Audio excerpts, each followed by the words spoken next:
Hello students, today we will discuss one of the most important part of complex number, which is concept of rotation. Concept of rotation is very important for JEE Advanced. In this concept, we will find value of any complex vector into the direction of another complex vector. We can also apply concept of rotation in geometrical type of questions like triangle, rectangle, rhombus and any other geometrical figure. बच्चों, हम लोग concept of rotation को ऐसे किसी भी complex number के question में use कर सकते हैं जहां ज्योमेट्री इन्वॉल्व है। साइड गिवन है, एंगल गिवन है, हमको ज्योमेट्री फाइंड आउट करना है कि कौन सा ज्योमेट्री है, या ज्योमेट्री गिवन है, उसके कुछ साइड एंगल गिवन है, कुछ साइड एंगल फाइंड आउट करने हों, या एक कॉम्प्लेक्स वेक्टर का वैल्यू दूसरे कॉम्प्लेक्स वेक्टर के रिस्पेक्ट में फाइंड आउट करना हो,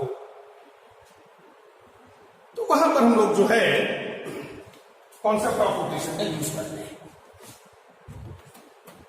कुल मिलाकर के कॉम्प्लेक्स नंबर के ऐसे क्वेश्चन जहां ज्योमेट्री इन्वॉल्व है, we can apply concept of rotation.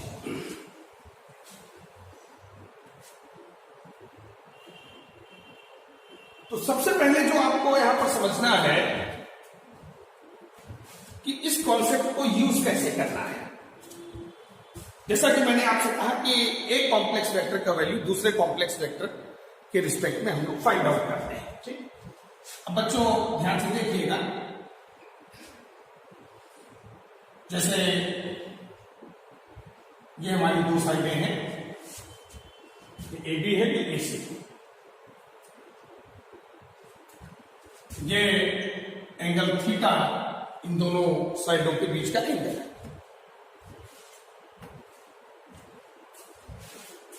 Point A का कॉम्प्लेक्स कोऑर्डिनेट Z1 है, पॉइंट बी का कॉम्प्लेक्स कोऑर्डिनेट Z2 है, पॉइंट सी का कॉम्प्लेक्स कोऑर्डिनेट Z3 है।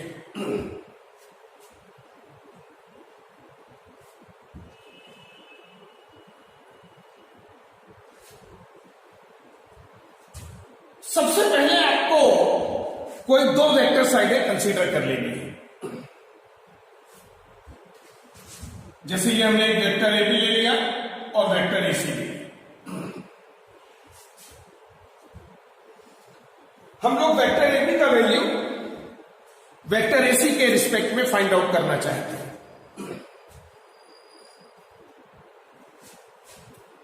तो जो वेक्टर ए बी हमारा होगा, ध्यान से देखिएगा बच्चों, Z2 minus Z1 upon mod of Z2 minus Z1, and vector A C Z3 minus Z1 upon mod of Z3 minus Z1। और फिर हमको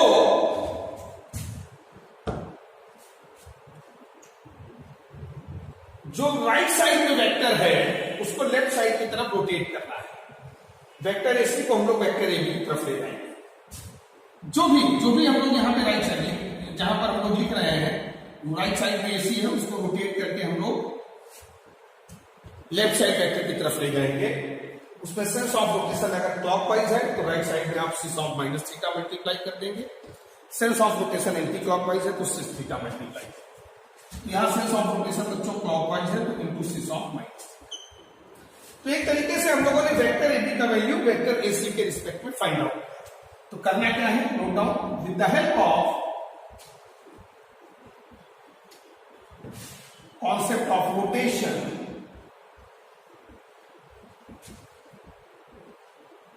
we can find out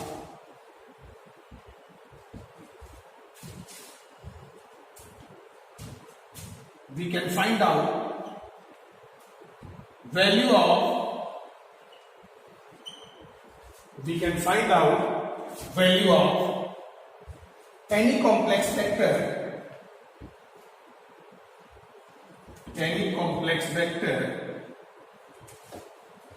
with respect to another complex vector.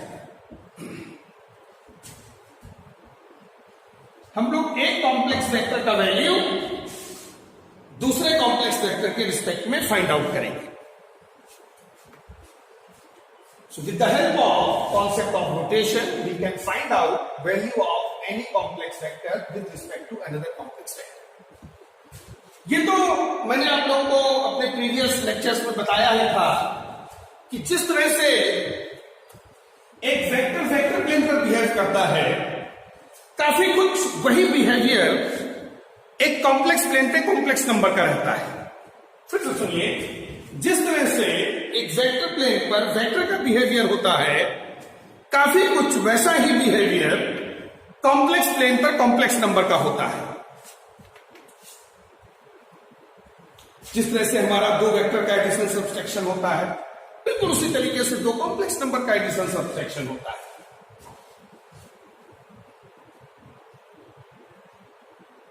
जैसा कि आपने ध्यान दिया होगा कि जो यूनिट वेक्टर आपका होता है, एक है वो vector A upon mod of vector A होता है.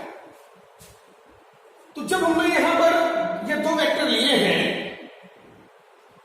तो एक तरीके से देखिए vector A upon mod of vector, उसी तरीके से देखिए कि कॉम्प्लेक्स नंबर है और फिर उस कॉम्प्लेक्स नंबर का मैग्नीट्यूड. तो एक तरीके से हमने पहले मैग्नीट्यूड दोनों का मैनेज किया और फिर डायरेक्शन को मैनेज किया. अगर हमको वेक्टर ए का वैल्यू वेक्टर एसी की रिस्पेक्ट में चाहिए, तो पहले तो अगर इन दोनों को इक्वल करना है तो पहले तो इनके मैग्नीट्यूड को इक्वल करना होगा और फिर डायरेक्शन को सेम करना होगा. वही देखो, एसी को पहले तो इनके मैग्नीट्यूड को मैंने मैनेज किया. जिस तरह से यूनिट वेक्टर का मैग्नीट्यूड 1 हो जाता है vector A upon mod of vector A, तो वही देखो मैंने complex number upon mod of complex number, तो इनके मैग्नीट्यूड को मैंने इक्वल करके फिर डायरेक्शन सेम कर दिया. एसी को एबी की डायरेक्शन में ले आए. ठीक, यहां सेंस ऑफ रोटेशन क्लॉकवाइज था तो sense of minus theta multiply कर दिया. डायरेक्शन सेम करते समय अगर sense of rotation anti clockwise है, और ये हमेशा ध्यान रखना है आपको कि लेफ्ट साइड को स्टैटिक कंडीशन में रखना है और राइट साइड को रोटेट करना है. लेफ्ट और राइट जो तुमने लिखते समय जो लेफ्ट लिया है और लिखते समय जो राइट लिया है, तो राइट वाले को लेफ्ट की तरफ लाना हमेशा. ठीक, तो इसमें कुछ चीजों को आपको ध्यान रखना है इस फंडे को अप्लाई करते समय. नोट कर लीजिए कौन कौन से पॉइंट्स आपको ध्यान रखने हैं. ठीक, तो सबसे पहले हम लोग को क्या करना है कि कोई दो वेक्टर साइडें कंसीडर कर लेंगे. अच्छा, यहां भी अभी इक्वल नहीं, इक्वल देखो यहां पे हुआ है, इसलिए यहां पे इक्वल का साइन नहीं है, लगभग इक्वल का साइन है. ठीक है ना. तो first consider any two vector side. तो सबसे पहले कोई दो वेक्टर साइडें हमको ले लेनी है. सेकेंड स्टेप क्या होगा हमारा, जब दो वेक्टर साइडें हम लोग ले लेंगे तो सबसे पहले मैग्नीट्यूड को मैनेज करेंगे. ठीक है ना. जैसे ए बी है तो ए बी देखो Z2 माइनस Z1 हमेशा दूर से पास है. एसी है तो Z3 माइनस Z1, और ए जो है वो दोनों में पहले आना चाहिए. मतलब जिस पॉइंट के रिस्पेक्ट में रोटेशन हो रहा है वो पॉइंट फिक्स करना होगा. ठीक है ना. तो सेकेंड पॉइंट हमारा जो है, जिस पॉइंट के रिस्पेक्ट में रोटेशन हो रहा है उसको आपको क्या रखना होगा, फिक्स. ठीक है ना. टेक वन कॉमन पॉइंट, भाई ये दोनों में कॉमन है ना, ए बी और एसी में, one common point to be fixed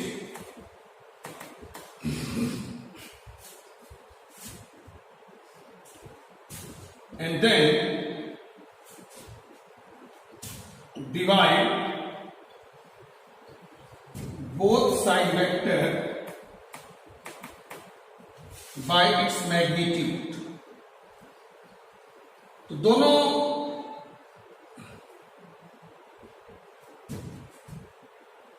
side वेक्टरों को मैग्नीट्यूड से डिवाइड करो।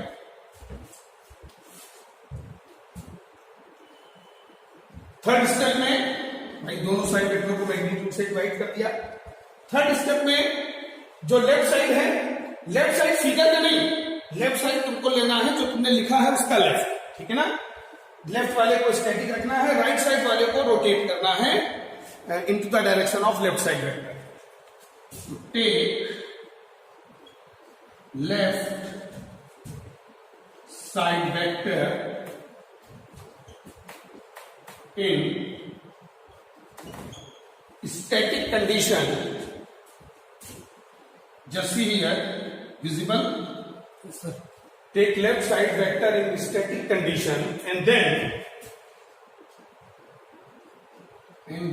rotate right side vector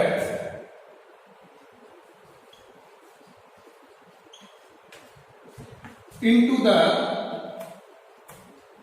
direction of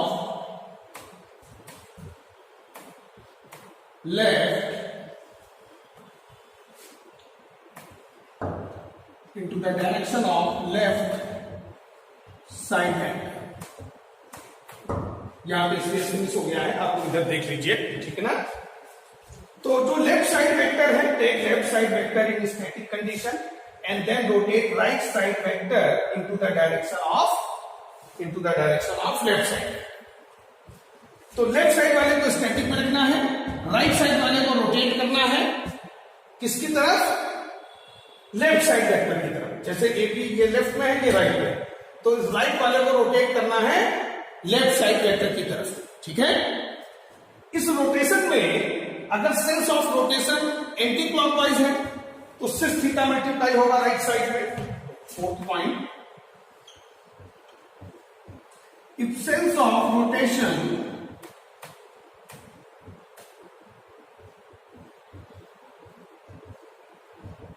is anti-clockwise, then multiply by cis theta in right side vector।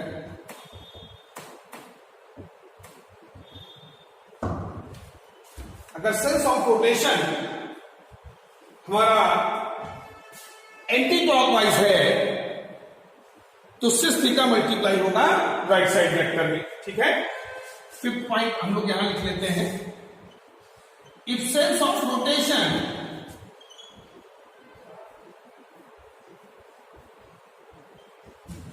is clockwise, if sense of rotation is clockwise, then multiply by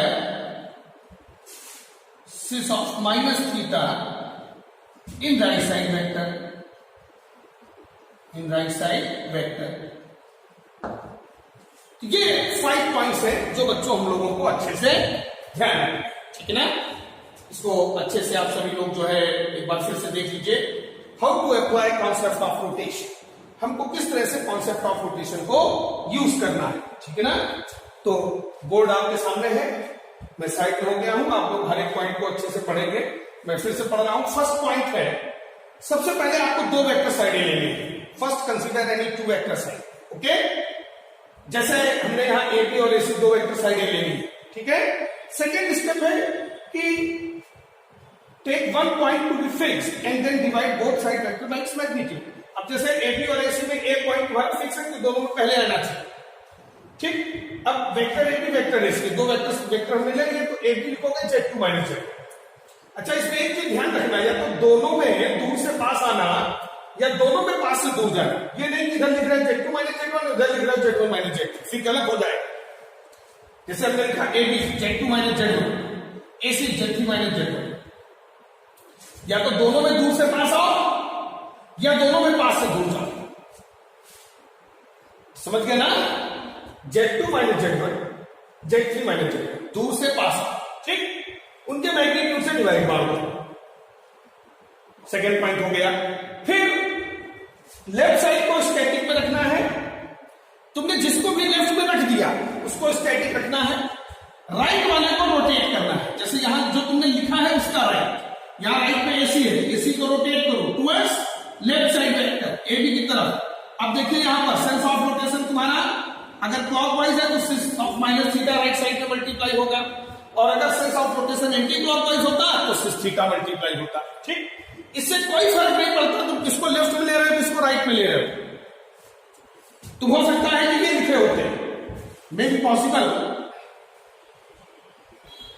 आपने इस तरीके से लिखा होता, ध्यान दीजिएगा, वेक्टर एसी और वेक्टर एबी। भाई आपने एबी एसी को लेफ्ट में लिया हो लेकिन कोई दिक्कत नहीं, आपने जिसको अपनी कॉपी में लिख दिया वही सही है। अब जैसे एसी आपने लिखा तो एसी ये हो गया Z3 minus Z1 upon mod of Z3 minus Z1, AB Z2 minus Z1 upon mod of Z2 minus Z1 into 6। अब देखो, अब राइट साइड में कौन बच्चों है? AB। ध्यान दीजिए AB वेक्टर राइट साइड में है, AB को रोटेट करके हम ऐसी की तरफ ले जाएंगे। देखिए sense of rotation is anticlockwise, so multiply by cis theta, got it. और हमेशा स्मॉलर एंगल लेना है दोनों साइडों के बीच का, उस स्मॉलर एंगल में सेंस ऑफ रोटेशन क्लॉकवाइज हो रहा है या एंटी क्लॉकवाइज हो रहा है ये ध्यान देना है, ये वाला नहीं ले लेना है। स्मॉलर एंगल, स्मॉलर एंगल में सेंस ऑफ रोटेशन क्या है इस पर ध्यान देना है। और ऐसा नहीं कि दोनों इक्वल नहीं है भाई, इसी में अब देखो दोनों कैसे इक्वल है, इससे कोई फर्क नहीं पड़ता किसको लेफ्ट में ले रहे हो किसको राइट में ले रहे हो। अब जैसे यही सिस ऑफ माइनस थीटा जब यहां पे आएगा तो सिस थीटा हो जाएगा कि नहीं? आप सभी लोग जानते हो कि 1 upon cis theta equal to cis of minus theta होता है, इट्स सिस प्रॉपर्टी। तो दोनों सेम है, इसको इधर ले आओ, वो एक स्टेप के बाद दोनों सेम हो जाएंगे, ये इधर आके सिस थीटा हो जाएगा।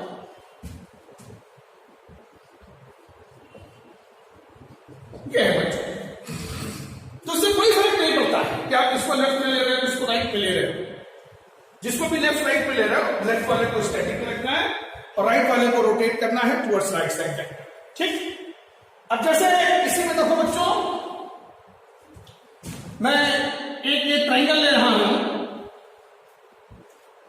ये C पॉइंट है, ये A पॉइंट है, ये B पॉइंट है, इसका कॉम्प्लेक्स Z1 है, ये Z2 है, ये Z3 है, सपोज ये अल्फा एंगल है, ये बीटा एंगल है। पॉइंट ए पर तो लगभग इसी टाइप का बिहेवियर है और इस पे तो हम लोग कॉन्सेप्ट ऑफ रोटेशन लगा चुके हैं। पॉइंट बी पे कॉन्सेप्ट लगाते हैं, जैसे ट्रायंगल में अगर आप इक्वेशन बनाना चाहो, एक पॉइंट ए पर बनेगा इक्वेशन, एक पॉइंट बी पर बनेगा और एक पॉइंट सी पे बनेगा। तो अब जरा पॉइंट बी पे हम लोग कॉन्सेप्ट ऑफ रोटेशन लगाते हैं, ठीक है ना। किस पॉइंट पे हम लोग कॉन्सेप्ट ऑफ रोटेशन अप्लाई करने जा रहे हैं? पॉइंट बी पर, ठीक। Apply concept of rotation at point B, apply concept of rotation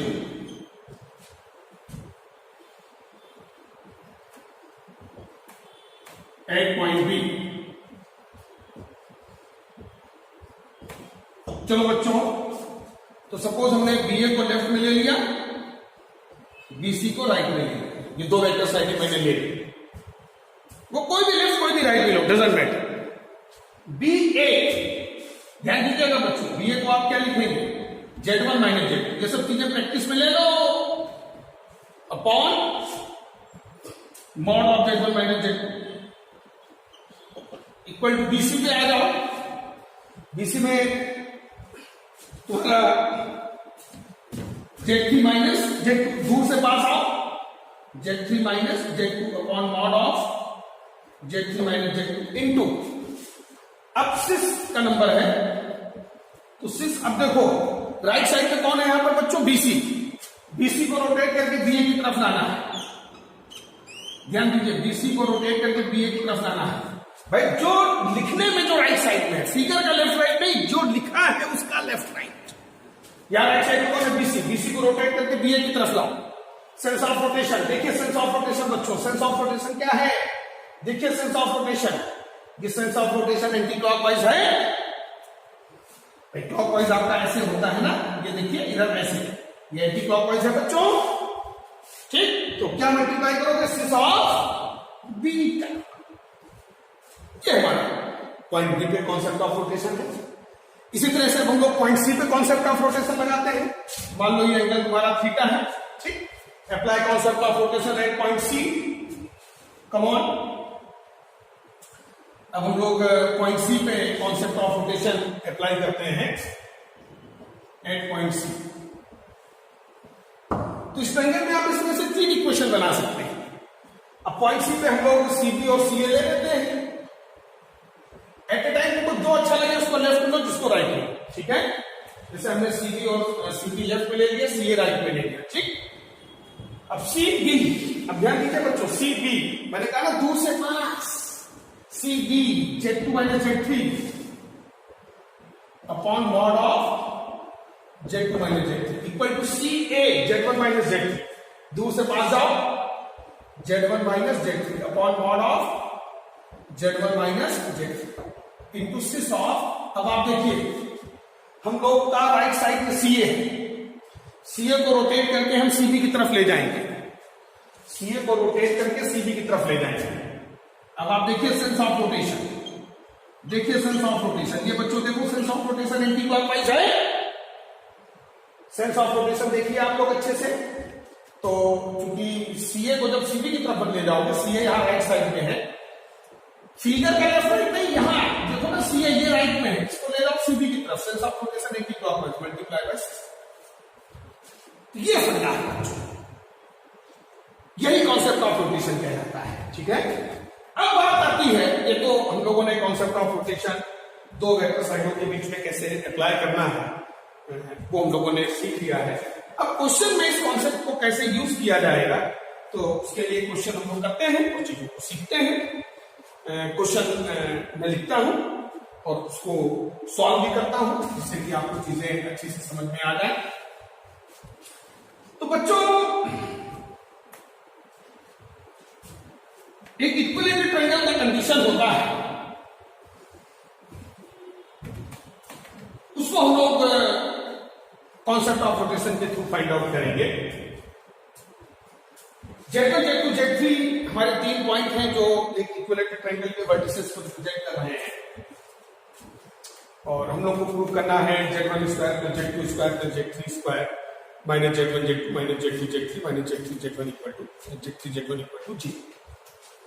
question है these 3 complex points, 3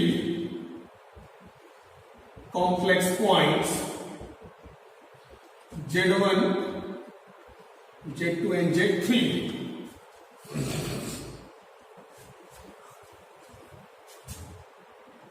represent an equilateral triangle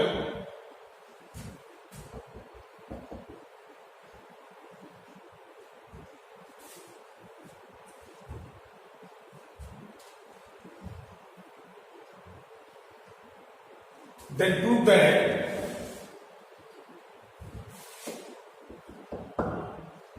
Z1 square plus Z2 square plus Z3 square minus Z1 Z2 minus Z3 Z1 minus Z3 Z2 G।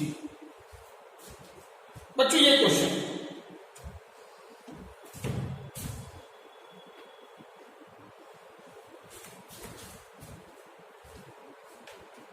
Z1 Z2 Z3 एक equilateral triangle के vertices हैं। हमको prove करना है Z1 square plus Z2 square plus Z3 square minus Z1 Z2 minus Z2 Z3 minus Z3 Z1 equal to G। इसी तरह उसको objective question बनाना होगा, तो वो ये पूछ देगा कि Z1 Z2 Z3 पॉइंट्स के बीच में क्या रिलेशन होगा, और एबीसीडी में 4 ऑप्शन डाल देगा।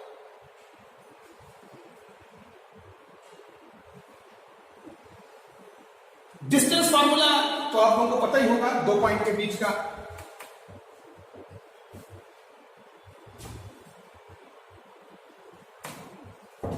अगर ए और बी हमारे 2 कॉम्प्लेक्स पॉइंट हैं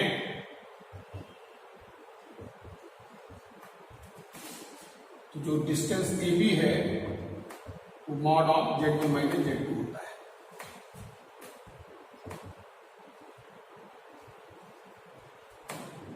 mod of Z2 minus Z1 represent distance in between two complex points.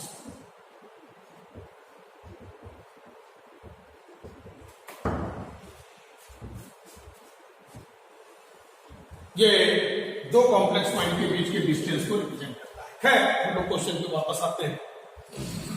ये कॉम्प्लेक्स प्लेन है हमारा,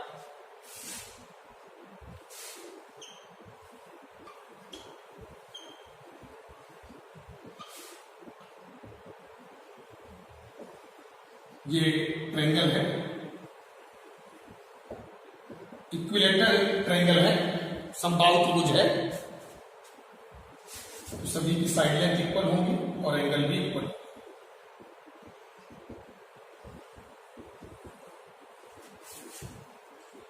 ये पॉइंट ए का कॉम्प्लेक्स कोऑर्डिनेट Z1 ले लो, पॉइंट बी का कॉम्प्लेक्स कोऑर्डिनेट Z3 Z2 ले लो, और पॉइंट सी का कॉम्प्लेक्स कोऑर्डिनेट Z3। ये फिगर सबको क्लियर हो जाना चाहिए। इक्विलेटरल ट्रायंगल में साइड लेंथ और एंगल दोनों इक्वल होते हैं। साइड लेंथ मैंने ए ले लिया है, एंगल तो 60-60 होगा ही, उसमें कोई दूसरा ऑप्शन आपके पास नहीं है। अब बच्चों ये रिलेशन हमको लाना है। तो जैसा कि मैंने आपसे कहा कि ट्रायंगल में 3 इक्वेशन बनाई जा सकती हैं, तो एक एक करके बनाना शुरू करते हैं। तो सबसे पहले पॉइंट बी पर हम लोग कॉन्सेप्ट ऑफ रोटेशन लगाते हैं। एट पॉइंट बी पर पहले हम लोग खेलते हैं। तो BC और BA, क्योंकि पॉइंट बी में B जो फिक्स पॉइंट होता है वो दोनों वेक्टर लाइनों में पहले आना चाहिए। Got it? अगर पॉइंट बी के रिस्पेक्ट में रोटेशन हो रहा है तो BA BC, ठीक है ना? BC BA मतलब B पहले आना चाहिए। अब जैसे BC को मैंने यहां लेफ्ट, इससे कोई फर्क नहीं पड़ता, मैंने पहले ही आपको बता दिया था, ठीक है ना? तो BC और BA, तो BC आप देखिए Z3 माइनस Z2 और upon mod of Z3 minus Z2 मतलब A, क्योंकि यहां साइड लेंथ गिवन है। जो मॉड ऑफ हम लोग ले रहे थे वो तो साइड सीधा साइड लेंथ यहां गिवन है। BA पर आ जाओ, BA तो Z1 minus Z2 upon A into 6। अब ध्यान दीजिए, चूंकि यहां राइट साइड में BA है तो BA को रोटेट करके BC की तरफ लाना है। इधर देखिए BA को रोटेट करके BC की तरफ लाना है बच्चों, सेंस ऑफ रोटेशन क्लॉकवाइज। तो cis of minus pi by 3, first equation, ये हमारा फर्स्ट इक्वेशन। अब पॉइंट सी पर आ जाते हैं। एट पॉइंट सी देखो, एक चीज तो मोटी मोटी समझ में आ रही है कि ये स्क्वायर है, यानी दो इक्वेशन को कहीं ना कहीं मल्टीप्लाई किया गया होगा। अगर डिग्री 3 होता तो 3 इक्वेशन को मल्टीप्लाई करते, तो मोटा मोटा इतना तो समझ में आ जाना चाहिए आपको। यहां एक कैंसल आउट भी होगा, ठीक। अब पॉइंट सी पे कॉन्सेप्ट ऑफ रोटेशन लगाते हैं तो CB और CB आ जाएगा Z2 minus Z3 upon A। CA हो जाएगा Z1 minus Z3 upon A into 6 of.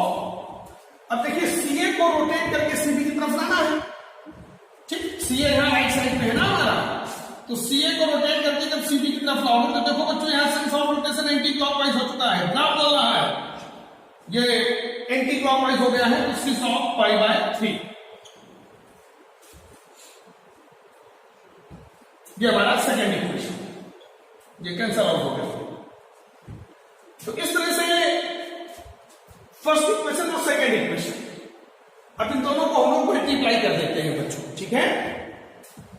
इन दोनों को क्या करते हैं, मल्टीप्लाई कर देते हैं। जैसा कि आप खुद ही देख रहे होंगे कि जो रिलेशन हमको लाना उसमें एंगल वगैरह का खेल नहीं है।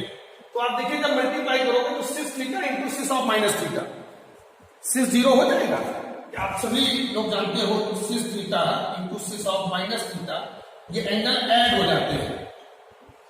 ये सिस जीरो, और सिस जीरो मतलब cos zero plus I sine zero.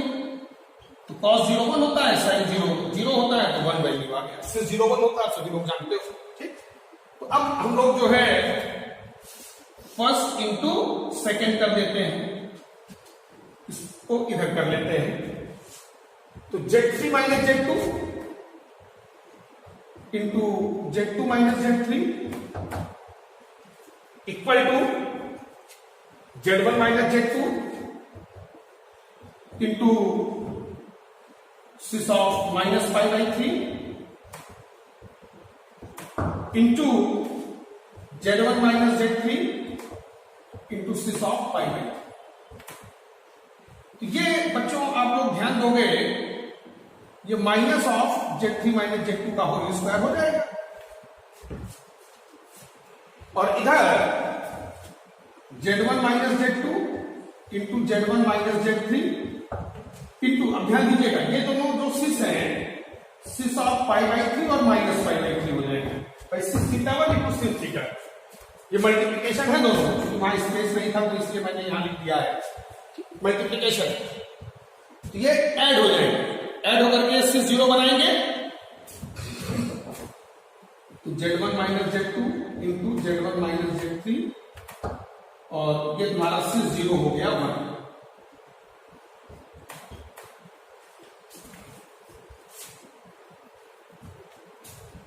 Z1 minus Z2 into Z1 minus Z3।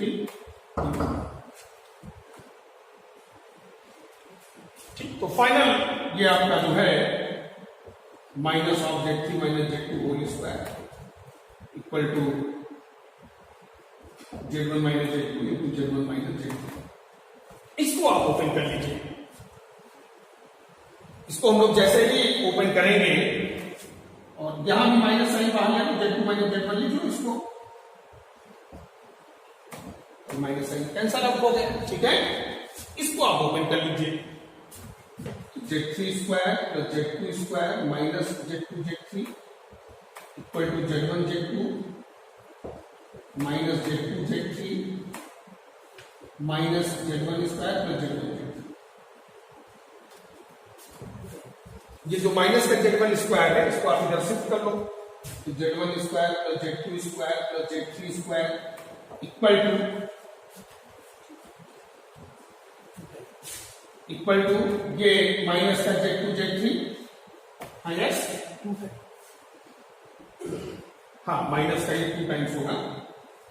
तो इसको जब इधर आप शिफ्ट करोगे तो माइनस का Z2 Z3 बचेगा, और ये माइनस का Z1 Z2 और ये माइनस का Z1 Z3। ये आपका फाइनल ये जो हमको यहां पर करना। तो आपने देखा कि 2 पॉइंट पर मैंने कॉन्सेप्ट ऑफ रोटेशन को यूज करके, एक पॉइंट बी पर मैंने कॉन्सेप्ट ऑफ रोटेशन लगाया, और एक पॉइंट सी पर मैंने कॉन्सेप्ट ऑफ रोटेशन का यूज किया, और ये क्वेश्चन जो है आपका इजीली कोई वे में सॉल्व हो गया। ठीक है, तो इस तरह से हम लोग जो है बच्चों कॉन्सेप्ट ऑफ रोटेशन को किसी ज्योमेट्रिकल क्वेश्चन में यूज कर सकते हैं। ठीक है, हाँ तो बच्चों अब हम लोग नेक्स्ट क्वेश्चन की ओर चलते हैं। ये क्वेश्चन भी कॉन्सेप्ट ऑफ रोटेशन पर बेस्ड है। क्वेश्चन है, if Z1 Z2 Z3 and Z4 are vertices of a square, then show that number 1 Z2 equal to 1 plus I into Z1 minus I Z4. Number 2 Z4 equal to minus I Z2 plus 1 plus I into Z.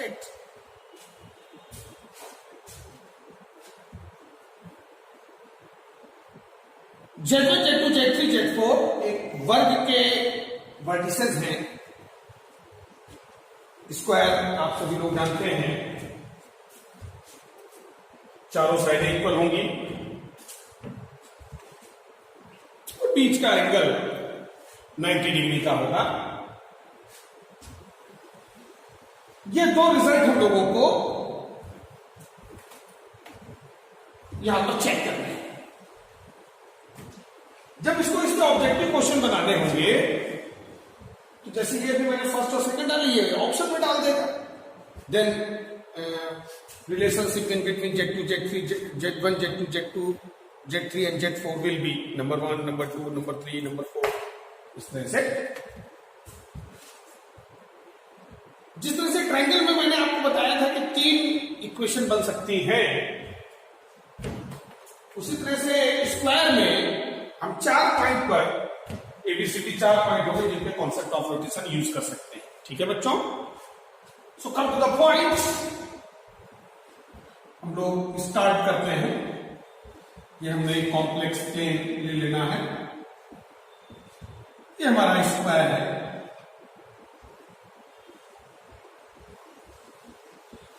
ABCD, ये उसके complex coordinate है। तो बच्चों, जो हमारा first relation जो हमको show करना है वो रिलेशन है Z2, Z1 and Z4 point के बीच में।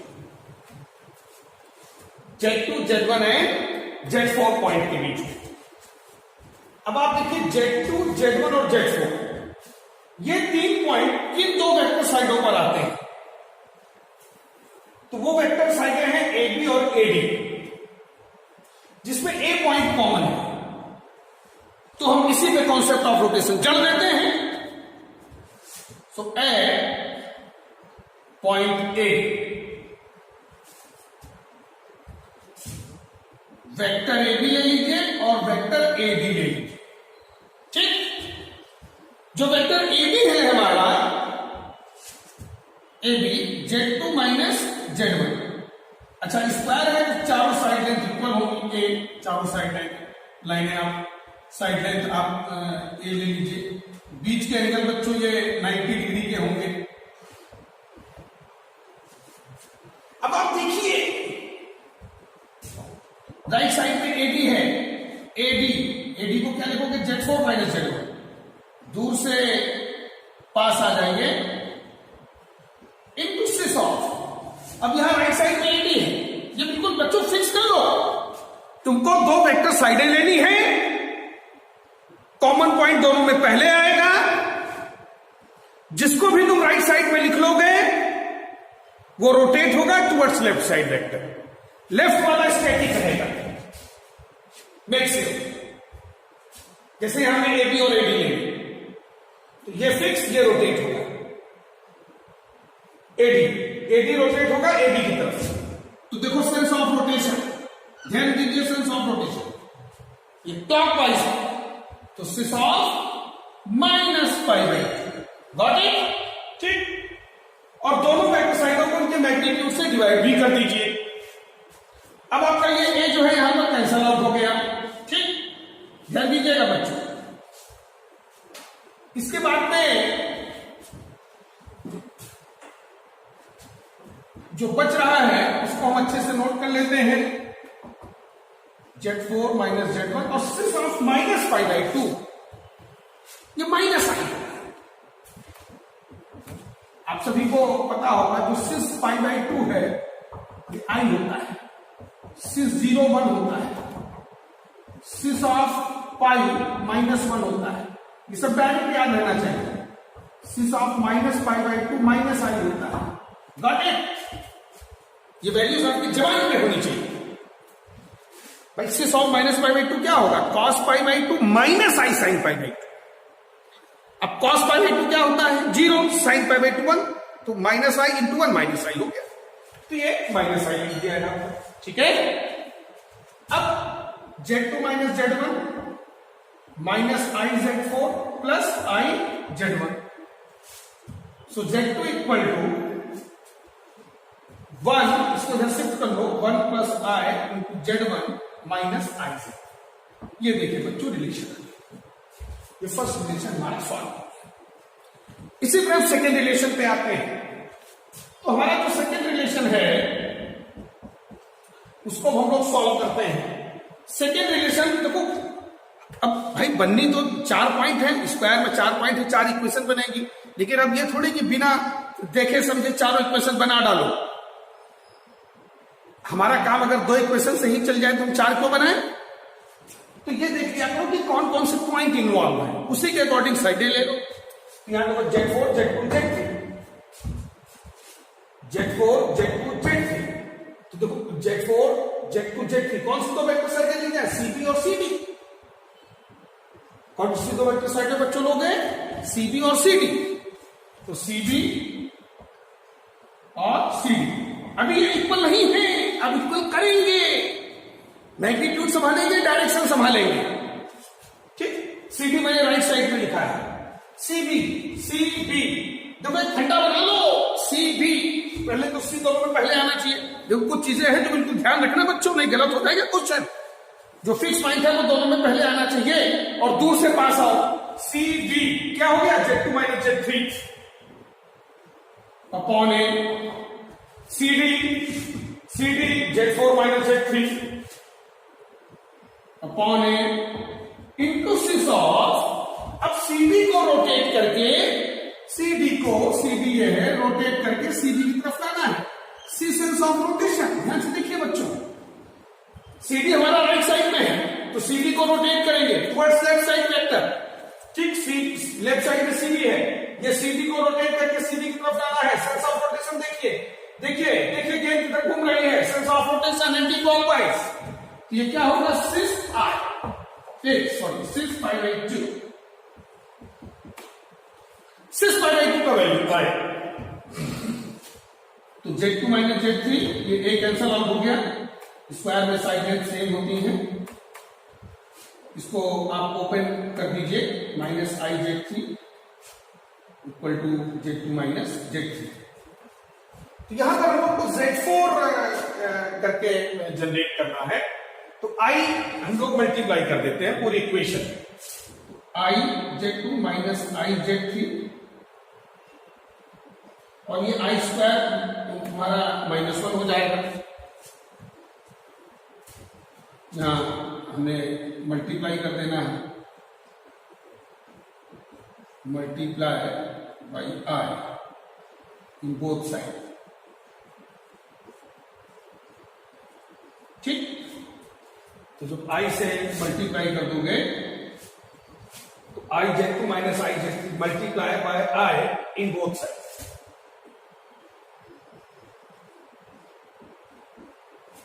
ठीक, उधर ये I स्क्वायर -1, ये भी I स्क्वायर -1 तो प्लस रख देते।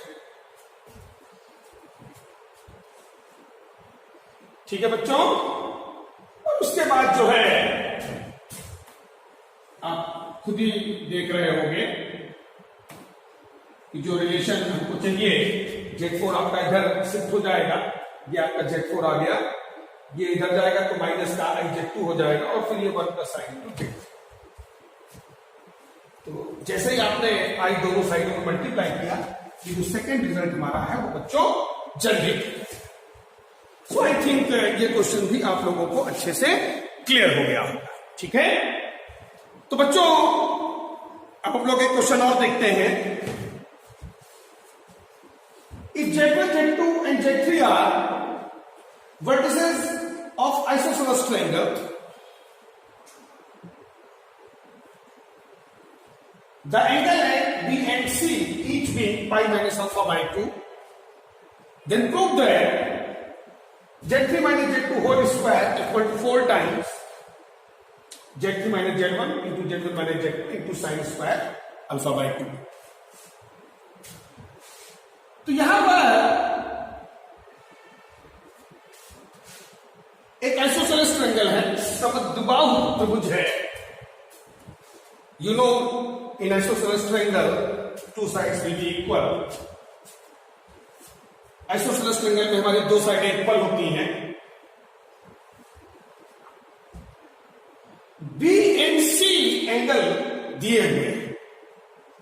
जो ट्रायंगल एबीसी हमारा होगा उसका एंगल बी एंगल सी दोनों इक्वल है, पाई माइनस अल्फा बाई 2।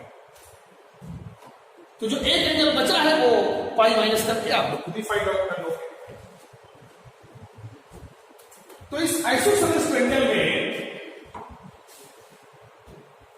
हमको हमको Z1 Z2 Z3 पॉइंट के बीच में ये रिलेशन निकालना है। रिलेशन है Z3 minus Z2 whole square equal to 4 times Z3 minus Z1 into Z1 minus Z2 into sin square alpha by 2. So come to the solution. It's a geometrical question. Geometry is involved in this question, so we can apply concept of rotation here. इस question में geometry involve है, साइडें हैं, angle है। हम लोग इसमें concept of rotation के थ्रू इस क्वेश्चन को सॉल्व कर सकते हैं। जैसा कि मैंने पहले ही कहा कि कॉम्प्लेक्स नंबर के ऐसे क्वेश्चन जहां ज्योमेट्री इन्वॉल्व है, उन क्वेश्चंस को हम लोग कॉन्सेप्ट ऑफ रोटेशन से ट्राई कर सकते हैं। तो एक कॉम्प्लेक्स प्लेन हम लोगों ने ले लेना है। It's a real axis, it's a imaginary axis. Consider N isosceles triangle.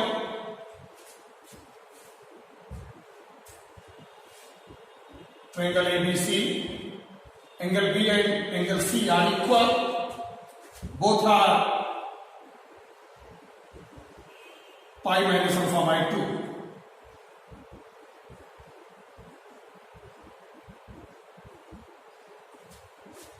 So हमारा जो थर्ड एंगल बच रहा है, इसको पाई में से हम लोग माइनस कर सकते हैं। ठीक है बच्चों, तो ये जब माइनस आप करोगे तो अल्फा आ जाएगा, थर्ड एंगल हमारा अल्फा। इक्वल साइडों के अपोजिट एंगल इक्वल होते हैं, तो ये चूंकि ये एंगल और ये एंगल इक्वल है, तो ये साइड इक्वल हो गई। तो ये इक्वल साइड हम लोग ए ले लेते हैं। एंगल बी और एंगल सी इक्वल है, तो उनके अपोजिट साइडें भी इक्वल होगी। इतना तो प्रॉपर्टी आइसोसेलेस ट्रायंगल में सब लोग जानते होंगे, बेसिक चीज है। ये तीसरा साइड इक्वल नहीं होगा, इसका साइड है बी है। तो हमारा ए बी ए सी ए हो गया, बी सी का साइड है हमने बी ले लिया। एंगल ए जो है वो हमारा अल्फा है। तो साइड और एंगल ये हमारे कंफर्म हो गए बच्चों। क्यों? ध्यान से देखिए और चीजों को समझिए। साइड एंड एंगल हमारे कंफर्म हो गए। अब हमारा टारगेट है कॉन्सेप्ट ऑफ रोटेशन लगाना। क्योंकि उसने Z3 माइनस Z2 की बात की है, तो पॉइंट ए का complex coordinate Z1, point B का complex coordinate Z2, point C का कॉम्प्लेक्स कोऑर्डिनेट Z3। तो पॉइंट बी और पॉइंट सी पर कॉन्सेप्ट ऑफ रोटेशन लगाते हैं।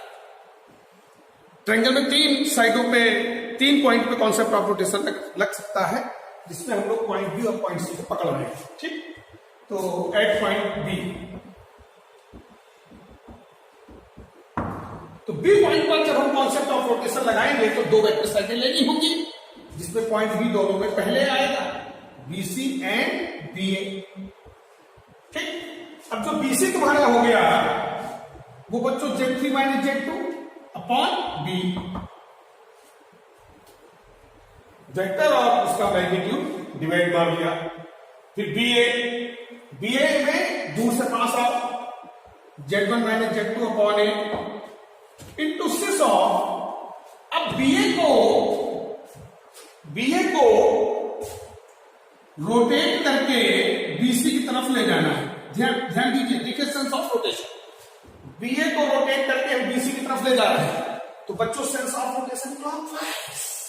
देखो बीए फिगर का लेफ्ट राइट नहीं, ये जो तुम लिखते हो यहाँ राइट में बीए है, लेफ्ट में बीसी है, तो इसको रोटेट करके इधर लाओगे, तो जब बीए को रोटेट करके इधर लाओगे सेंस ऑफ रोटेशन क्लॉकवाइज है, ये हो जाएगा minus of pi minus alpha by 2। Equation 1। अब सी पॉइंट पर हम लोग कॉन्सेप्ट ऑफ रोटेशन लगाते हैं, तो एट पॉइंट सी पॉइंट में जो कॉन्सेप्ट ऑफ रोटेशन लगाओगे उसमें सीबी और सीए दो वेक्टर साइडें आएंगी, तो सीबी एंड सीए। जो सीबी है वो Z2 minus Z3 upon Z2 minus Z3 upon बी। सीए हो गया Z1 minus Z3 Z1 minus Z3 upon ए। अब CA को रोटेट करके CB की तरफ लाना है। देखो बच्चों, सेंस ऑफ रोटेशन ध्यान दीजिए, गेंद घूम रही है, sense of rotation anti clockwise. तो cis of right side vector की तरफ मल्टीप्लाई करना होता है, cis of pi minus alpha by 2। Got it? अब इन दोनों को हम मल्टीप्लाई कर देते हैं, फर्स्ट इंटू सेकेंड। तो Z3 minus Z2 into Z2 minus Z3 upon B square equal to Z1 minus Z2 into Z1 minus Z3 upon A square into, अब ध्यान दीजिए आप, इन दोनों को जब तुम मल्टीप्लाई करोगे तो देखो ये अगर ये x है, ये x है, तो ये माइनस x है। देखिए ध्यान से, ठीक है? तो ये क्या हो जाएगा, सिस ऑफ 0। भाई अगर हम लोग cis pi minus alpha by 2 into cis of alpha minus pi by 2 इसको मल्टीप्लाई करते हैं तो ये सिस 0 होकर के तुम्हारा क्या हो जाता है, 1। सिस 0 मतलब cos 0 plus sin 0 which is 1। तो ये सिस 0 हो गया। ठीक, ये इन दोनों को जब मल्टीप्लाई किया है, ये बच्चों अच्छे से क्लियर हो रहा है कि नहीं? ये सिस 0 हो जाएगा आपका जब इन दोनों का यहां पर तुम लोग मल्टीप्लीकेशन करोगे। लिखने को आप लिख भी सकते हैं, मैं लिख देता हूं, cis of pi minus alpha by 2 into cis of alpha minus pi by 2, जो कि सिस 0 हो जाएगा।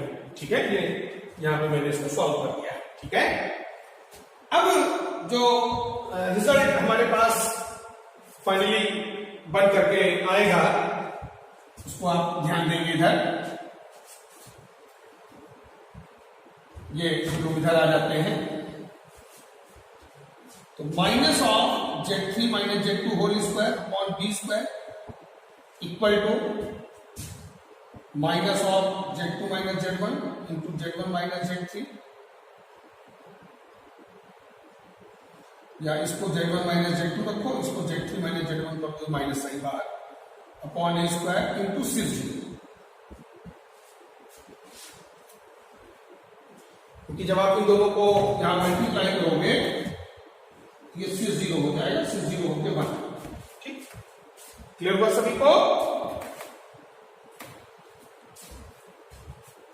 ये माइनस साइन यहां कैंसल आउट हो गया, तो Z3 minus Z2 whole square equal to Z1 minus Z2 into Z3 minus Z1, इससे 0 तो 1 हो गया, into B square upon A square. अब जो हमारे पास मेन टारगेट बच्चों बचता है वो है B अपॉन A का वैल्यू फाइंड आउट करना। अब जो मेन हमारा बच्चों बचता है ये B बाई A का वैल्यू, तो B बाई A का वैल्यू देखिए इस ट्रायंगल में आपको आना पड़ेगा। ये जो ट्रायंगल ABC है इसमें हम लोगों को वापस आना पड़ेगा और यहां पर चीजों को ऑब्जर्व करना होगा। तो इसको आप लोग ध्यान से देखिएगा कि B अपॉन A का वैल्यू मैं कैसे फाइंड आउट करता हूं। ठीक है, अब ध्यान दीजिएगा यहां पर आप लोग, ये ट्रायंगल ABC में हम लोग वापस आएंगे, ट्रायंगल ABC। ठीक, ये इक्वेशन 3 लिख के रोक दीजिए। अब हमारा मेन टारगेट ये है B अपॉन A का वैल्यू फाइंड आउट करना। ठीक है, तो इसके लिए हम लोग कोसाइन रूल लगाएंगे एंगल A पर। कॉस अल्फा यहां पर हम लोगों को फाइंड आउट करना होगा, तो कॉस अल्फा कोसाइन रूल सब लोगों को पता होगा, A square plus A square minus B square upon 2A into A 2A square. ये कॉस अल्फा हमारा हो गया 2A square minus B square upon 2A square. तो cos alpha equal to 1 minus 1 by 2 into B by A का whole square, 1 by 2 B upon A whole square equal to 1 minus cos alpha. 1 minus cos alpha तुम्हारा क्या होगा, 2 sine square alpha by. ठीक है बच्चों, और ये जो 2 है इधर शिफ्ट कर दीजिए, तो B अपॉन A का जो होल स्क्वायर है ये आपका हो गया 4 sin स्क्वायर अल्फा बाय 2। यही वैल्यू आपको यहाँ थर्ड इक्वेशन में रख देनी है, ठीक है ना। वो जो वैल्यू हम लोग यहां पर रखेंगे, value of b upon A whole square in equation third. तो जो थर्ड इक्वेशन है यहां पर आप ये वैल्यू जब रिप्लेस करेंगे तो हमारा जो फाइनल आंसर है वहां तक हम लोग इजिली जो है यहां पर पहुंच जाएंगे, ठीक है ना। तो ये Z1 minus Z2 into Z3 minus Z1 into 4 sin square alpha by 2। तो हमारा जो ये फाइनल रिजल्ट है वो यहां पर आ जाए। तो आई थिंक ये क्वेश्चन भी आप लोगों को अच्छे से क्लियर हो गया होगा। अब हम लोग अपने लास्ट क्वेश्चन की ओर चलते हैं। तो अब हम लोग कॉन्सेप्ट ऑफ रोटेशन का एक लास्ट क्वेश्चन और देख लेते हैं। ये क्वेश्चन चाहिए 2007 में पूछा गया था। इस क्वेश्चन की लैंग्वेज काफी कुछ आपका जो फिजिक्स का क्वेश्चन है उससे मिलती जुलती है, लेकिन उसमें कोई दिक्कत नहीं है, क्योंकि मैंने आप लोगों को पहले ही बोला था जिस तरह से एक वेक्टर प्लेन पे वेक्टर का बिहेवियर होता है उसी तरह से कॉम्प्लेक्स प्लेन पर कॉम्प्लेक्स नंबर का बिहेवियर होता है। तो क्वेश्चन हम लोग देखते हैं। A man walk a distance of 3 unit from the origin towards north east direction. From there, he walked a distance of 4 units towards the northwest direction. To reach a point P, then the position of point P in the argent plane. तो question आप लोगों को समझ में आया होगा। अब हिंदी में भी इसको समझ लीजिए आप लोग। एक बंदा है आपका जो ओरिजिन से 3 यूनिट मूव कर रहा है टुवर्ड्स नॉर्थ ईस्ट डायरेक्शन। वैसे ये हमारा कॉम्प्लेक्स प्लेन है, डायरेक्शन को भी इसी कॉम्प्लेक्स प्लेन पे हम लोग ले लेंगे बाद में। ये हमारा कॉम्प्लेक्स प्लेन है। इसमें अगर हम लोग डायरेक्शन को सेट करते हैं तो ये बच्चों आपका नॉर्थ हो जाएगा, ये क्या होगा साउथ, ये आपका ईस्ट और ये आपका क्या हो जाएगा west. North south east and west इसी कॉम्प्लेक्स प्लेन पे हम लोगों ने सेट कर लिया है, ठीक है। अब सबसे पहले आपको जो हमारा मैन है वो 3 यूनिट मूव कर रहा है ओरिजिन से towards north east. North east सभी लोग जानते हो, जो नॉर्थ ईस्ट डायरेक्शन होगा वो जस्ट बाइसेक्ट करता हुआ जाएगा ओरिजिन से। ये हमारा ओरिजिन है, ये आपका नॉर्थ ईस्ट डायरेक्शन जो है वो जस्ट बाइसेक्ट करता हुआ 45 डिग्री के एंगल पे, और कितना मूव किया है नॉर्थ ईस्ट डायरेक्शन में, कितना मूव किया है 3 यूनिट। 3 यूनिट के बाद सपोज वो यहां पर पहुंच गया, ठीक है। ये पॉइंट ए हम लोग ले लेते हैं। अब आगे देखिए क्या है। From there he walk a distance of 4 unit towards the north west direction, ठीक। तो नॉर्थ वेस्ट डायरेक्शन के लिए एक नया डायरेक्शन हम लोग यहां पे सेट कर लेते हैं। ये आपका नॉर्थ हो गया, ये आपका वेस्ट हो गया, ठीक। अब वो कितना मूव किया है बच्चों 4 यूनिट टुवर्ड्स नॉर्थ वेस्ट, तो ये भी बाइसेक्ट करेगा। ये एंगल आपका कितना हो गया π/4, ये एंगल हमारा कितना हो गया π/4, ये भी 45 डिग्री मूव करेगा पॉइंट ए से। 45 डिग्री एंगल पे 4 यूनिट मूव करेगा पॉइंट ए से 45 डिग्री एंगल पे नॉर्थ वेस्ट डायरेक्शन में कितना यूनिट मूव करेगा 4 यूनिट। सपोज वो यहां पॉइंट पी गया, इसी पॉइंट पी का हम लोगों को कॉम्प्लेक्स कोऑर्डिनेट जो है फाइंड आउट करना है। भाई उसने बोला है in the position of point P in the Argand plane. तो आर्गेंट प्लेन पे पॉइंट पी का पोजीशन मतलब इसका कॉम्प्लेक्स कोऑर्डिनेट निकालना है, ठीक। तो अब हम लोग यहां पर जो ज्योमेट्री हमारा इन्वॉल्व है, जैसा कि हम सभी लोग जानते हैं कि ऐसा क्वेश्चन जिसमें ज्योमेट्री इन्वॉल्व हो उसमें कॉन्सेप्ट ऑफ रोटेशन के थ्रू हम लोग क्वेश्चन को सॉल्व कर सकते हैं, ठीक। हमारे पास 2 वेक्टर साइड हैं, एक ये वेक्टर साइड है और एक ये वेक्टर साइड है। हम लोग पॉइंट ए पर कॉन्सेप्ट ऑफ रोटेशन यूज कर सकते हैं, ठीक। जो हमारा पॉइंट ए है इसमें एक ये एओ वेक्टर साइड हो जाएगा और ये एक एपी वेक्टर साइड हो जाएगा, ठीक।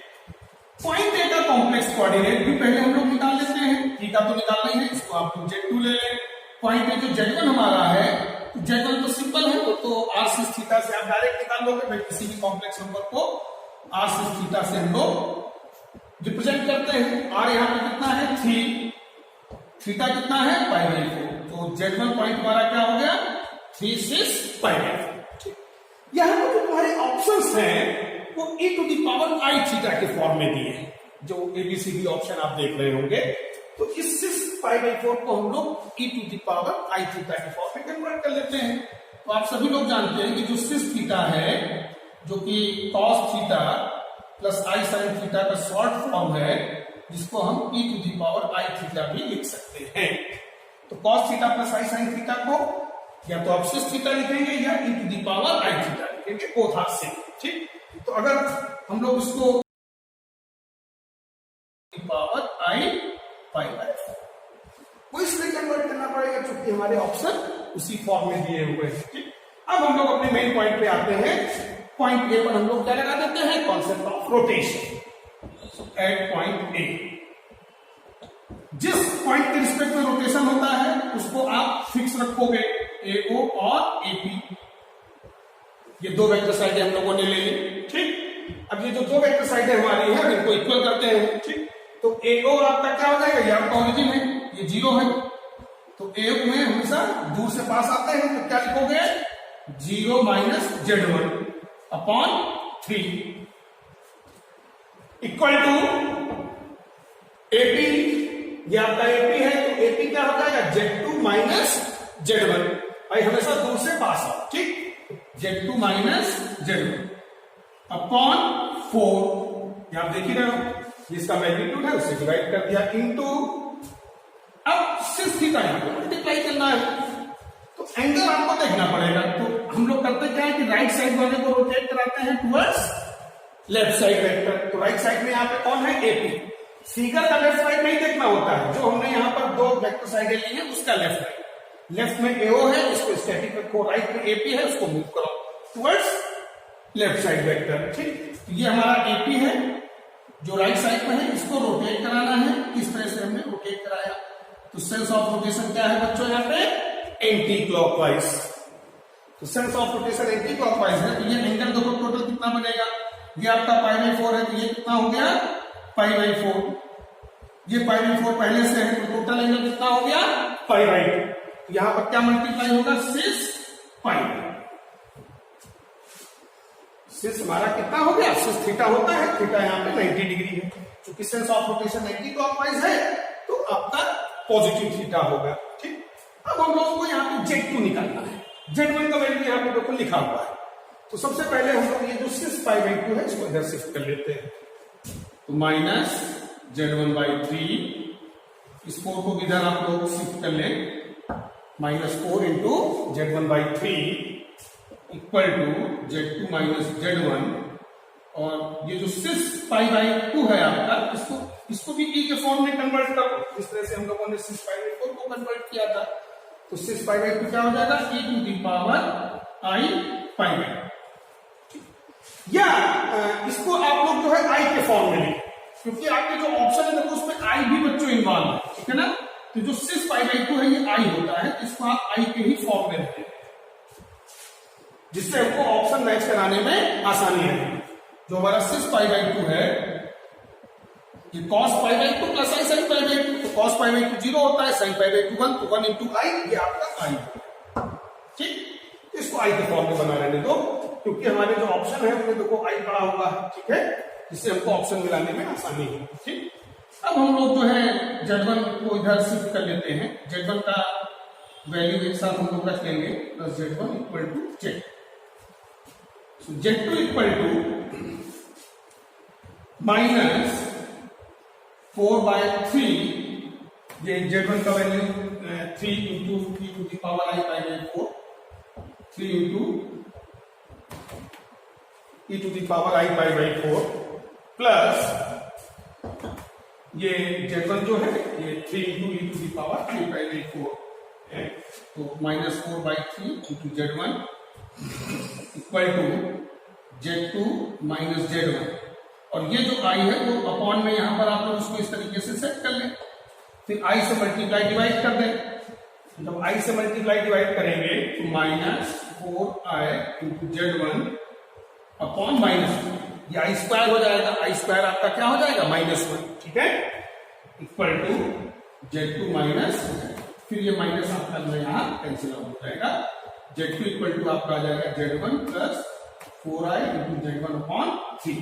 अब Z1 का वैल्यू यहाँ पर आप लोग जो है 3 into e to the power i 584 plus 4i into 3 into i to the power 5। Visible है आप इसमें अपॉन 3 आपका कैंसल आउट हो जाएगा, 3 plus 4i into e to the power i। इस तरह से आप लोग जो लास्ट ऑप्शन इसमें जो है करेक्ट। तो मेन आपका क्या है, बस ये जो दो वेक्टर साइडें आपको लेनी है उनका ध्यान रखना होता है, और जो सेंस ऑफ रोटेशन है उसका आप लोगों को यहां पर लास्ट में ध्यान रखना होता है, ठीक है। तो दो चीजों को अगर आप वेक्टर साइडें कैसे लेना है और जो सेंस ऑफ रोटेशन है उसको क्लॉकवाइज है या एंटी क्लॉकवाइज है, इसको ठीक से आप लोगों को चेक कर लेना होता है। उसमें बस ध्यान ये रखना है कि लेफ्ट साइड को स्टैटिक कंडीशन में रखो और राइट साइड को टुवर्ड्स लेफ्ट साइड वेक्टर जो है रोटेट करो, ठीक है। बाकी तो कैलकुलेशन का पार्ट है वो आप लोग अपना इजली जो है करते रहोगे, ठीक। तो इस तरह से कॉन्सेप्ट ऑफ रोटेशन का कॉन्सेप्ट आप लोगों का जो है कंप्लीट होता है। अब आने वाले जेईई मेन एग्जाम के लिए जो है आप लोगों को हमारी तरफ से बेस्ट विशेष। पार्थ इंस्टीट्यूट उम्मीद करता है, आशा करता है कि इस बार जो थोड़ा सा डिले जेईई मेन का एग्जाम हुआ है, ठीक, उससे आप लोगों को तैयारी करने में और अच्छे से टाइम मिल गया होगा। इस बचे हुए टाइम का आप लोग अच्छे से उपयोग करिए और अच्छे से मेहनत करके जेईई मेन एग्जाम में पहले से अच्छा परफॉर्मेंस दो, उसके बाद जेईई एडवांस की तैयारी जो है और अच्छे से करो। इसी उम्मीद के साथ, इसी आशा के साथ, थैंक यू।